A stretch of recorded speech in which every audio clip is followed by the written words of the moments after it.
नमस्कार दोस्तों, स्वागत है आपका मेरे इस यूट्यूब चैनल मेजर टारगेट में, जिसका एकमात्र उद्देश्य है बिहार में टॉपर्स देना। जी हाँ दोस्तों, जमी पे आकाश पैदा कर एक नया विश्वास पैदा कर, जमी पे आकाश पैदा कर एक नया विश्वास पैदा कर।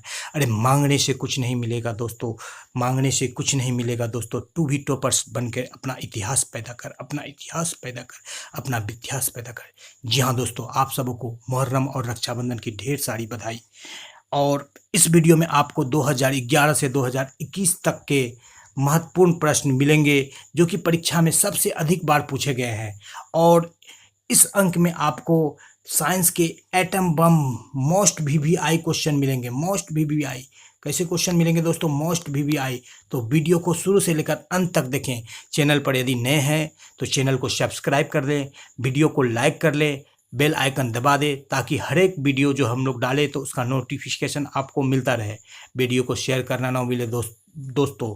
तो चलते हैं इस वीडियो के मोस्ट वीवीआई प्रश्न, पहले प्रश्न पर। जी हाँ दोस्तों, यहाँ पर इस वीडियो का पहला प्रश्न आपके बीच आ रहा है दोस्तों। शाकाहारी और मांसाहारी किसे कहते हैं? जी हाँ दोस्तों, वे जीव जो अपना भोजन हरे पेड़ पौधे से प्राप्त करते हैं शाकाहारी कहलाते हैं। इसे हर्बीवोरस हम लोग बोलते हैं, जैसे हिरन, बकरी, खरगोश, टिड्डा इत्यादि। जी हाँ दोस्तों, मांसाहारी किसे कहते हैं? वे जीव जो अपना भोजन मांस, दूसरे जीवों से मांस या मांस के टुकड़े के रूप में प्राप्त करते हैं दोस्तों, उसे हम लोग मांसाहारी कहते हैं, जैसे शेर, बाघ, चीता इत्यादि। जी हाँ दोस्तों, तो ये एक बहुत आसान सा प्रश्न था। और इसके बाद हम लोग चलते हैं अगले प्रश्न पर। दूसरा प्रश्न लेते हैं, काफ़ी इंपॉर्टेंट प्रश्न है दोस्तों। एलपीजी क्या है? जी हाँ दोस्तों, एलपीजी का विस्तार लिक्विफाइड पेट्रोलियम गैस, द्रवित पेट्रोलियम गैस होता है दोस्तों। द्रवित पेट्रोलियम गैस होता है दोस्तों। इस गैस को दाब बढ़ाकर द्रव में बदला जाता है। यह एक अनवीकरणीय संसाधन है। जी हाँ दोस्तों, अनवीकरणीय संसाधन अर्थात इसका यूज करेंगे तो हम ये समाप्त हो जाएगा, जमीन के अंदर से इसको निकालते हैं दोस्तों।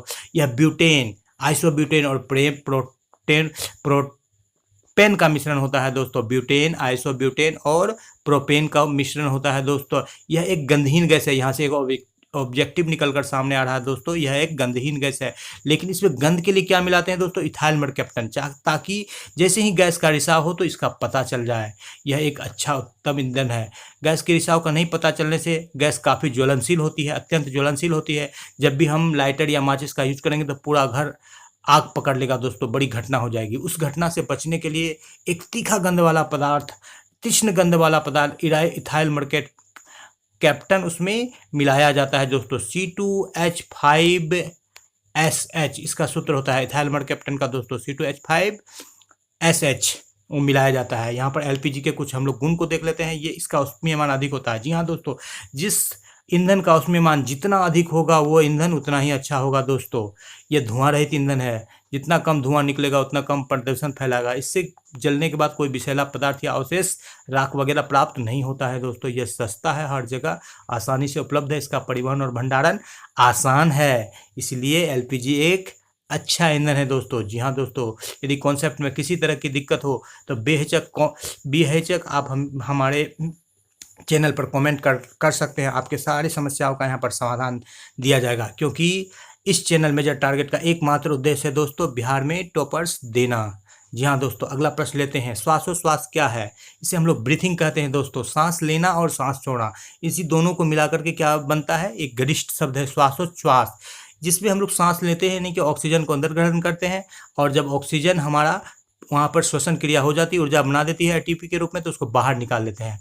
तो इनहेलेशन और एक्सहेलेशन दोनों को मिलाकर के हम लोग क्या बोलते हैं? ब्रीथिंग, यानी कि श्वासोच्छ्वास, यानी कि सांस लेना और सांस छोड़ना। तो ये एक गरिष्ठ शब्द है, इसको पकड़ लेना है दोस्तों।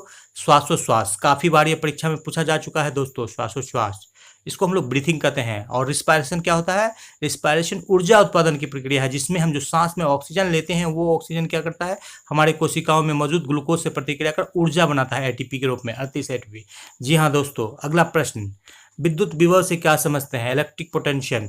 प्रति एकांक धन आवेश को अनंत से किसी बिंदु तक लाने में किया गया कार्य क्या कहलाता है दोस्तों? ये कार्य है, विद्युत विभव कहलाता है। जी हाँ दोस्तों, यहाँ पर एक वस्तु है जिसका ये विद्युतीय क्षेत्र है, और इसमें यहाँ से प्लस चार्ज इकाई धन आवेश को हम लेकर के आ रहे हैं। इसको लाने में जो कार्य करना पड़ा वो हमारा क्या कहलाएगा दोस्तों? विभव कहलाएगा, पोटेंशियल कहलाएगा। विभव को V से दर्शाते हैं। इसका ऐसा ही मात्रक क्या होता है, वोल्ट होता है दोस्तों। विभव क्या होता है, W/Q होता है दोस्तों, W/Q। तो वोल्ट बराबर क्या होता है, जूल बट्टे कूलाम होता है दोस्तों। तो आगे बढ़ते हैं अगले सवाल पर। अगला 5वां सवाल, जाइलम और फ्लोएम में क्या अंतर है दोस्तों। जी हाँ दोस्तों, ये बायोलॉजी से प्रश्न है। जाइलम के द्वारा ये मृत कोशिका होती है, निर्जीव होती है, और फ्लोएम सजीव कोशिका होती है दोस्तों। जाइलम जल और खनिज लवण जड़ से पत्तियों तक पहुंचाता है, और फ्लोएम तैयार भोजन को पत्तियों से विभिन्न भागों तक फैलाता है। जाइलम नीचे से ऊपर की ओर गति करता है, और फ्लोएम ऊपर से चारों दिशा में या नीचे की ओर गति करता है।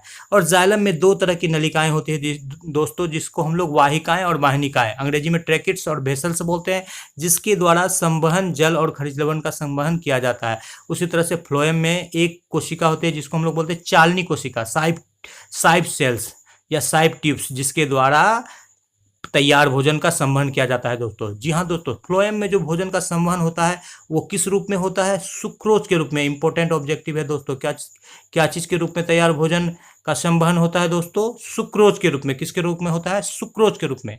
रट लेंगे, याद कर लेंगे, ऑब्जेक्टिव के लिए काफी इंपॉर्टेंट। चलते हैं दोस्तों अगले प्रश्न पर।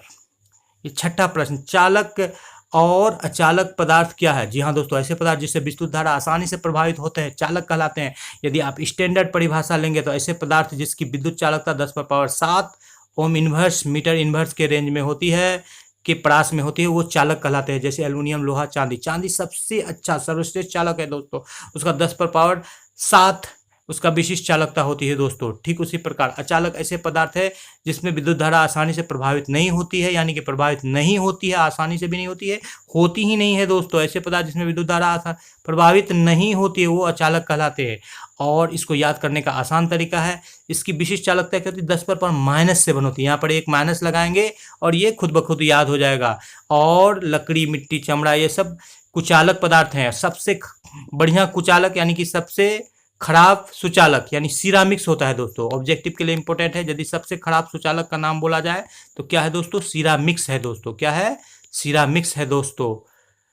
और सभी अधातु विद्युत के कुचालक होते हैं, लेकिन ग्रेफाइट अपवाद होता है दोस्तों, वो विद्युत का सुचालक होता है। चलते हैं अगले प्रश्न पर। 7वां प्रश्न, पोषण क्या है। जी हाँ दोस्तों, जिस विधि के द्वारा जीव पोषक तत्वों को ग्रहण करते हैं उसे पोषण कहा जाता है। साधारण भाषा में यदि बात करें दोस्तों, तो जो भी चीज हम लोग खाते हैं उसे उल्टी नहीं करें, उसे हम लोग शौच करके निकालें नहीं लूज मोशन के द्वारा, और वो चीज पचे, उसका पाचन हो, उसका अवशोषण हो और हमारे शरीर में लग जाए, हमारे कोशिकाओं को वृद्धि कर दे, हमारा खून बन जाए, तो वो क्या कहलाएगा दोस्तों, पोषण कहलाएगा। पोषण 2 तरह के होते हैं दोस्तों, स्वपोषण और परपोषण। स्वपोषण में क्या होता है दोस्तों, तो स्वपोषण में जीव खुद से अपना भोजन तैयार करती है। जैसे हरे पौधे क्या करते हैं दोस्तों, प्रकाश संश्लेषण के द्वारा अपना भोजन तैयार करते हैं। और दूसरा स्वपोषण क्या होता है, ये प्रकाश स्वपोषण कहलाता है दोस्तों। हरे पौधे जो भोजन तैयार करते हैं वो कहलाता है क्या, प्रकाश स्वपोषण। और दूसरा क्या पोषण होता है दोस्तों, तो दूसरा रासायनिक स्वपोषण होता है, वो बैक्टीरिया सल्फर को तोड़ करके अपना भोजन तैयार कर लेते हैं दोस्तों, वो भी स्वपोषी होते हैं। कुछ बैक्टीरिया भी क्या होते हैं दोस्तों, जीवाणु स्वपोषी होते हैं, वो प्रकाश स्वपोषी होते हैं, वो सल्फर को तोड़कर अपना भोजन तैयार कर लेते हैं। जी हाँ दोस्तों, अगला है परपोषण। परपोषण में क्या होता है दोस्तों, कोई भी जीव जब दूसरे जीव पर निर्भर करता है, जैसे हम सभी हैं, कुत्ता, बिल्ली, बकरी, मनुष्य, सब क्या करते हैं अपने भोजन के लिए डायरेक्टली या इनडायरेक्टली पेड़ पौधे पर डिपेंड करते हैं। तो हम सभी जीव क्या है, परपोषी जीव के उदाहरण है। परपोषण 3 तरह के होते हैं दोस्तों, प्राणी सम, मृतजीवी और परजीवी पोषण होता है दोस्तों। आगे बढ़ते हैं अगले प्रश्न पर। 8वां प्रश्न यहाँ पर आ गया हमारे स्क्रीन पर। मोस्ट इंपोर्टेंट फिजिक्स का प्रश्न है दोस्तों, उत्तल दर्पण और अवतल दर्पण में क्या अंतर होता है दोस्तों। उत्तल दर्पण का सबसे पहले हम लोग चित्र बना सकते हैं, इस तरह से होता है। और अवतल ये तो उत्तल लेंस बना दिया दोस्तों। उत्तल दर्पण का चित्र कैसे होता है, उभरे हुए तल से हम लोग प्रकाश का परावर्तन कराएंगे और दबे हुए तल पर पॉलिश कर देंगे। और अवतल दर्पण इस तरह से होता है। जी हाँ दोस्तों, हमेशा वस्तु को बायां साइड रखना चाहिए। तो ये उत्तल दर्पण होता है जिसका परावर्तक सतह उभरा हुआ और जिसका परावर्तक सतह दबा हुआ, वो अवतल दर्पण होता है। तो उत्तल दर्पण में हमेशा काल्पनिक प्रतिबिंब बनता है, और अवतल दर्पण में दोस्तों काल्पनिक और वास्तविक दोनों बनता है। उत्तल दर्पण में हमेशा छोटा प्रतिबिंब बनता है, और अवतल दर्पण में छोटा, बड़ा, बराबर सभी प्रकार के प्रतिबिंब बनाए जाते हैं। इसमें सीधा प्रतिबिंब बनता है उत्तल दर्पण में दोस्तों, और अवतल दर्पण में सीधा उल्टा दोनों बनता है। इसका दृष्टि क्षेत्र बड़ा होता है उत्तल दर्पण का, और अवतल दर्पण का छोटा होता है। और भी अंतर लेंगे दोस्तों, तो उत्तल दर्पण का उपयोग हम लोग दूर दृष्टि दोष को दूर करने में करते हैं, और अवतल दर्पण का निकट दृष्टि दोष को दूर करने में। ये साइड मिरर के रूप में यूज होता है, और ये हेडलाइट के रूप में यूज होता है दोस्तों। तो बहुत ही इंपॉर्टेंट क्वेश्चन और काफ़ी क्लियर कॉन्सेप्ट के द्वारा आपको उत्तर दिया जा रहा है दोस्तों। कमेंट कर कर आप ज़रूर बताएंगे कि वीडियो आपको कैसा लगा दोस्तों। आपका कमेंट, आपकी हौसला अफजाई ही हमारे लिए एक टॉनिक का काम करता है दोस्तों। तो चलते हैं अगले प्रश्न, 9वें प्रश्न पर। हरे पौधे को उत्पादक क्यों कहा जाता है दोस्तों? तो हरे पौधे प्रकाश संश्लेषण की क्रिया द्वारा जमीन से जल, वायुमंडल से कार्बन डाइऑक्साइड और सूर्य के प्रकाश की उपस्थिति में अपने क्लोरोफिल युक्त हरी पत्तियां में अपनी भोजन का निर्माण करती है। और भोजन का निर्माण करने के बाद हरे पौधे ऑक्सीजन हमें देती है, ग्लूकोज देती है। उस ग्लूकोज का उपयोग लोग विभिन्न जीव अपने पोषण के लिए करते हैं। हरे पौधे या पत्ते गिराते हैं, तो जड़ी बूटी देते हैं, फल देते हैं, फूल देते हैं, यानी बहुत सारे चीज़ों को देते हैं। तो हरे पौधे क्या हो गए दोस्तों? उत्पादक हो गए। इसने सूर्य प्रकाश को क्या चीज में कन्वर्ट कर दिया दोस्तों? रासायनिक ऊर्जा में कन्वर्ट कर दिया। हमारे पास वो क्षमता नहीं है। हरे पौधे के पास ही वो क्षमता है कि जो सूर्य के प्रकाश को क्या चीज में बदल देती है? ग्लूकोज या स्टार्च में, जो कि एक रासायनिक ऊर्जा का रूप है दोस्तों। इसीलिए इस कन्वर्सन के कारण ही और हम पौधे से ऊर्जा ले लेते हैं। अन्य जीव डायरेक्टली या इनडायरेक्टली पौधे को जो चीज़ शाकाहारी खाते हैं, शाकाहारी को हम खा के उससे ऊर्जा ले लेते हैं। तो सूर्य प्रकाश को किसने भोजन के रूप में बदला, स्टार्च के रूप में बदला? हरे पौधे ने बदला। तो हरा पौधा क्या कहलाएगा दोस्तों? उत्पादक कहलाएगा, प्रोड्यूसर। इसने ही ऊर्जा को प्रोड्यूस किया, सूर्य प्रकाश को। और क्यों किया? क्योंकि इसके पास क्लोरोफिल युक्त हरी पत्तियां, हरित लवक युक्त हरी पत्तियां हैं, जो कि सूर्य प्रकाश को अवशोषित कर लेती है और प्रकाश संश्लेषण के द्वारा उस सौर ऊर्जा का परिवर्तन किस में करती है दोस्तों? रासायनिक ऊर्जा में कर देती है। सौर ऊर्जा का परिवर्तन किस में कर देती है दोस्तों? रासायनिक ऊर्जा में कर देती है दोस्तों।